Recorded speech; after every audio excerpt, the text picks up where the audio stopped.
Well, in exactly 1 week, state legislators will be back at the Capitol to officially get back to work. Republicans will hold a 33-17 Senate seat advantage after two special elections in the time between sessions. Local 5's JD Snover spoke with senators on both sides of the aisle about what they're prioritizing this year.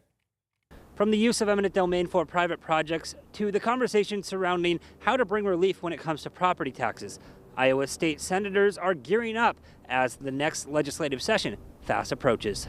Soon the gavel will fall, and Iowa's 50 state senators will return to Des Moines for the second go-round of the General Assembly.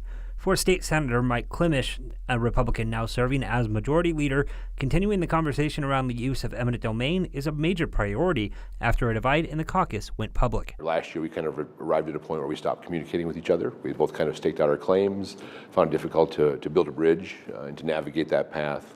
I think the approach I'm looking at taking this year in my conversations with caucus members has been very well received. Klimisch says whatever the solution is, it needs to address all pipeline projects, not just the ones currently proposed. It's also an issue on Democrats' minds across the aisle. It's an issue that many Iowans care about deeply. We're talking to everybody right now. I'm having lots of meetings to try and understand where all our different partners stand. That's Minority Leader Janice Weiner.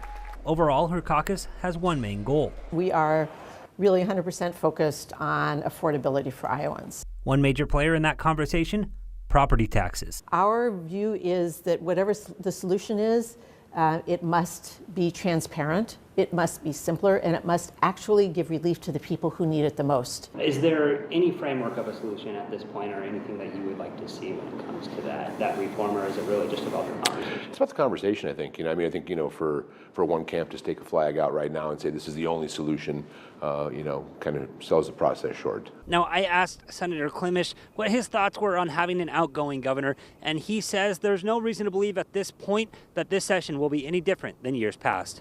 At the Iowa State Capitol, I'm JD Snover, Local 5 News.